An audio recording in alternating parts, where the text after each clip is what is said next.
ಇವತ್ತು special day ಅಂತಾನೆ ಹೇಳ್ಬೋದು. ಒಂದು ಕಡೆ ನರ್ತಕಿ ಚಿತ್ರಮಂದಿರದಲ್ಲಿ ಡೆವಿಲ್ ಸಿನಿಮಾ ಪ್ರದರ್ಶನಗೊಂಡ್ರೆ ಅದರ ಪಕ್ಕದಲ್ಲೇ ಇರುವಂತಹ ಸಂತೋಷ್ ಚಿತ್ರಮಂದಿರದಲ್ಲಿ ಸುದೀಪ್ ಅವರ ಮಾರ್ಕ್ ಸಿನಿಮಾ ಬಿಡುಗಡೆಗೊಂಡಿದೆ. ಆದರೆ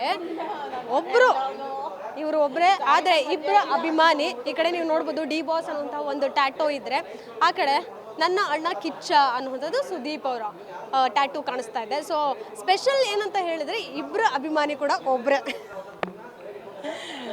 ಅವರಿಬ್ಬರ ಅಭಿಮಾನಿ ನಾನು ಅಂತ ಹೇಳ್ಕೊಳ್ಳೋಕ್ಕೆ ನಂಗೆ ತುಂಬ ಖುಷಿ ಆಗುತ್ತೆ ಆ್ಯಕ್ಚುಲಿ. ನಿಮ್ಗೆ ಯಾರು ಅಂದರೆ ಈಗ ಪಕ್ಕದಲ್ಲಿ ಇರಬೇಕಾದ್ರೆ ನಾವು Kichcha boss fan, D boss fan ಈ ರೀತಿ ಎಲ್ಲ ಹೇಳ್ತಿರ್ತಾರೆ. ಬಟ್ ನಿಮಗೆ ವೈಯಕ್ತಿಕವಾಗಿ ಏನು ಹೇಳಿದ್ರು ಈ ರೀತಿ ಎರಡು ಟ್ಯಾಟೂ ನೋಡಿಬಿಟ್ಟು? ಅವ್ರ ರಿಯಾಲಿಟಿನೇ ಹೇಳ್ಬೇಕಾ? ಅವ್ರು ಹೇಳಿದ್ದಾರೆ, ತುಂಬ ಹಲವಾರು ವರ್ಣನೆ ಮಾಡಿದ್ದಾರೆ. ನೀನು ಇನ್ನೂ ಎಲ್ಲೆಲ್ಲಿ ಹಾಕಿಸ್ಕೋತೀಯ ಅಂತ ಹೇಳ್ಬಿಡು, ನಾವು ಕೊಟ್ಬಿಡ್ತೀವಿ ಫೋಟೋಸ್ ಎಲ್ಲ ಹಾಕಿಸ್ಕೊಂತ. ನಾನು ಅವ್ರಿಗೆ ತಿರುಗೇಟ್ ಸರಿಯಾಗೇ ಕೊಟ್ಟಿದ್ದೀನಿ ನನ್ನ ಇನ್ಸ್ಟಾಗ್ರಾಮ್ ಮುಖಾಂತರ. ನಾನು ಹೇಳೋದೇನಪ್ಪ ಅಂತ ಹೇಳಿದ್ರೆ, ನಿಮ್ದು ಎಷ್ಟೈತೆ ಅಷ್ಟು ನೀವು ತೊಳ್ಕೊಳ್ಳಿ ಗುರು, ನಮ್ಮ ತೊಳೆಯೋಕ್ಕೆ ಬರಬೇಡಿ, ನಮ್ಗೆ ಗೊತ್ತು ನಾವು ತೊಳ್ಕೊತೀವಿ ಅಂತ ಹೇಳ್ತೀನಿ. ಈಗ ಸುದೀಪ್ ಅವರ ಅಭಿಮಾನಿ, ದರ್ಶನ್ ಅವರ ಅಭಿಮಾನಿ ಆಗಬೇಕಂದ್ರೆ ಏನಾದರೂ ಕಾರಣ ಇರುತ್ತೆ. ಅದರಲ್ಲೂ ಟ್ಯಾಟೂ ಹಾಕ್ಸ್ಬೇಕಂದ್ರೆ ಅದ್ರ ಒಳಗಡೆ ನಿಗೂಡುತ್ತೆ ಅನ್ನೋಂಥದ್ದು ಇದ್ದೇ ಇರುತ್ತೆ. ಬಟ್ ಏನು ರೀಸನ್, ಎಕ್ಸಾಕ್ಟ್ ರೀಸನ್ ಏನು? ರೀಸನ್ ಏನು ಅಂತ ಹೇಳಿದ್ರೆ, ಅವಾಗೆಲ್ಲ ದರ್ಶನ್ ಸರು ಮತ್ತು ಸುದೀಪ್ ಇಬ್ಬರೂ ತುಂಬ ಕ್ಲೋಸ್ ಫ್ರೆಂಡು. ಅವತ್ತು ಹೆಂಗಿದ್ರು ಇವತ್ತು ಕೂಡ ಹಂಗೆ ಇದ್ದಾರೆ. ಹಿಂದಿನಲ್ಲಿ ತಗೊಂಡ್ರೆ ನಾವು ಅಂಬರೀಷ್ ಮಾಮ ಆಗಿರ್ಬೋದು, ವಿಷ್ಣುವರ್ಧನ್ ಸರ್ ಆಗಿರ್ಬೋದು, ಅವರಿಬ್ರು ತುಂಬ ಕ್ಲೋಸ್ ಫ್ರೆಂಡ್. ಹೇಗಿದ್ರು ನಮ್ಮ ಕನ್ನಡ ಸ್ಯಾಂಡಲ್ವುಡಲ್ಲಿ ಇವತ್ತಿಗೆ ದರ್ಶನ್ ಸರು ಮತ್ತು ಸುದೀಪ್ ಸರ್ ಅದೇ ಥರ ಇದ್ದಾರೆ. ಹಂಗಾಗಿ ನನಗೆ ಅವರಿಬ್ರು ತುಂಬ ಇಷ್ಟ. ಯಾವಾಗ ಈ ಒಂದು ಟ್ಯಾಟೂ ಹಾಕ್ಸ್ಕೊಂಡಿದ್ದು ನೀವು? ಅಂದರೆ 20 ವರ್ಷದಿಂದ ಅವರ ಅಭಿಮಾನಿ ಅಂತ ಕೇಳ್ಪಟ್ಟೆ. ಬಟ್ ಟ್ಯಾಟೂ ಹಾಕ್ಸ್ಕೊಂಡಿದ್ದು 2 months ಬ್ಯಾಕ್ ಅಂತ. 2 months ಬ್ಯಾಕಲ್ಲಿ ಹಾಕ್ಸಿದ್ದು. 2 months ಆಯಿತು ಅಣ್ಣ ಟ್ಯಾಟೋ ಹಾಕ್ಸಿ. ಫಸ್ಟ್ ಅಣ್ಣ ಟ್ಯಾಟೋ ಹಾಕ್ಸಿದ್ದು, ನೆಕ್ಸ್ಟ್ ಇವಾಗ 1 month ಆಗಿದೆ ದರ್ಶನ್ ಸರ್ ಟ್ಯಾಟೋ ಹಾಕ್ಸಿ. ವಯಸ್ಸಲ್ಲೂ ಕೂಡ ಸುದೀಪ್ ಅವರು ಸ್ವಲ್ಪ ಸೀನಿಯರ್. ಎಷ್ಟೇ ಆದ್ರೂ ನನ್ನಣ್ಣ ಅಲ್ವಾ, ನನಗಿನ್ನ ಸ್ವಲ್ಪ ದೊಡ್ಡವರು ಅಷ್ಟೇ. ಈಗ ಡೆವಿಲ್ ಸಿನಿಮಾನು ನೋಡಿದ್ದೀರಾ, ಮಾರ್ಕ್ ಸಿನಿಮಾನು ನೋಡಿದ್ದೀರಾ. ಎರಡೂ ಸಿನಿಮಾ ನೋಡಿ ಏನು ಅನ್ನಿಸ್ತು? ಮಾರ್ಕ್ ಇವಾಗ ಹೋಗ್ತಾ ಇದ್ದೀನಿ, ಡೆವಿಲ್ ನೋಡಿದ್ದೀನಿ. 2 ಮೂವಿ ಚೆನ್ನಾಗಿದೆ. ದಯವಿಟ್ಟು ಸಪೋರ್ಟ್ ಮಾಡಿ ಎಲ್ಲರೂ ಅಂತ ಕೇಳ್ಕೊಳ್ತೀನಿ. ನಮ್ಮ ಕನ್ನಡ ಸ್ಯಾಂಡಲ್ವುಡ್ನ ಬೆಳೆಸಿ ಅಂತ ಕೇಳ್ಕೊತೀನಿ. ಈಗ ನಿನ್ನೆ ಅಷ್ಟೇ ಸುದೀಪ್ ಅವರು ಕೂಡ ಟ್ವೀಟ್ ಮಾಡಿದ್ರು, ಈ ಒಂದು ಯುದ್ಧಕ್ಕೆ ಕರೆ ಅನ್ನುವಂಥದ್ದು ಕೊಟ್ಟಾದ್ಮೇಲೆ ಸ್ಟಾರ್ ವಾರ್, ಫ್ಯಾನ್ಸ್ ವಾರ್ ಈ ರೀತಿ ಮಾತೆಲ್ಲ ಬಂತು. ಮುಖ್ಯವಾಗಿ ಹುಬ್ಬಳ್ಳಿಯಲ್ಲಿ ಅವ್ರು ಕೊಟ್ಟಂಥ ಸ್ಟೇಟ್ಮೆಂಟ್ ನಿಮಗೆ ಅದು ಪೈರಸಿ ವಿಚಾರವಾಗಿ ಕೊಟ್ಟಿದ್ದು ಅಂತ ಅನಿಸ್ತಾ?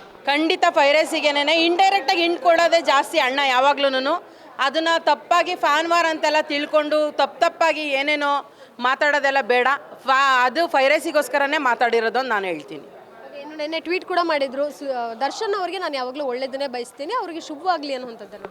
ಅಣ್ಣ ಇದುವರೆಗೂ ಕೂಡ ಒಂದು ದಿವಸನೂ ಅವ್ರ ಬಗ್ಗೆ ಕೆಟ್ಟದಾಗಿ ಎಲ್ಲೂ ಮಾತಾಡಿಲ್ಲ, ಮುಂದಕ್ಕೂ ಮಾತಾಡೋದೂ ಇಲ್ಲ. ಯಾಕೆಂದ್ರೆ ಅವರಿಬ್ರು ಗೆಳೆತನ ಅಂಥದ್ದು. ಇನ್ನು ವಿಜಯಲಕ್ಷ್ಮಿ ಅವರು ನೆನ್ನೆ ಅಷ್ಟೇ ಸೈಬರ್ ಕ್ರೈಮ್ಗೆ ಕಂಪ್ಲೇಂಟ್ ಕೊಟ್ಟಿದ್ರು. ಕೆಟ್ಟದಾಗೆಲ್ಲ ಕಾಮೆಂಟ್ಸ್ ಹಾಕ್ತಿದ್ದಾರೆ, ನಿಂದನೆ ಮಾಡ್ತಿದ್ದಾರೆ, ಅವಹೇಳನಕಾರಿ ಕಾಮೆಂಟ್ಸ್ಗಳು ನನ್ನ ಅಕೌಂಟಿಗೆ ಬರ್ತಿದೆ ಅಂತ.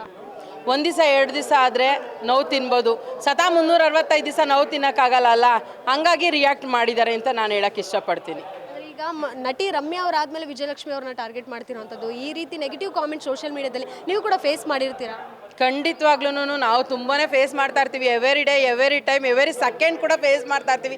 ನಮ್ಮಂಥವ್ರಿಗೆ ಹಿಂಗೆ ಅಂದರೆ ಇನ್ನು ಅವರು ನಟಿಯರು ಇರ್ತಾರೆ, ಅವ್ರಿಗೆ ಇನ್ನೆಷ್ಟು ತಲೆನೋವಾಗಿರುತ್ತೆ ಅನ್ನೋದನ್ನು ನಾವೇ ಯೋಚನೆ ಮಾಡಬೇಕಾಗತ್ತೆ. ಇವರೇನೋ ಸ್ಟಾರ್ಸು, ಸೊ ಹಾಗಾಗಿ ಅದೇನೋ ಒಂದು ಬರುತ್ತೆ ಹೋಗುತ್ತೆ. ಆದರೆ ಅವ್ರ ಫ್ಯಾಮಿಲಿನ ಟಾರ್ಗೆಟ್ ಮಾಡೋದು, ಅವ್ರ ಹೆಂಡತಿನ, ಈಗ ಸುದೀಪ್ ಅವರ ಪತ್ನಿ ಪ್ರಿಯಾ ಅವರು ಇರ್ಬೋದು, ಅವ್ರ ಬಗ್ಗೆ ಕೆಟ್ಟದಾಗ ಮಾತಾಡೋದು, ದರ್ಶನ್ ಅವರ ಪತ್ನಿ ವಿಜಯಲಕ್ಷ್ಮಿ ಅವ್ರ ಕೆಟ್ಟದಾಗ ಕಾಮೆಂಟ್ಸ್ ಹಾಕೋದು ಎಷ್ಟು ಸರಿ ಅನಿಸುತ್ತೆ?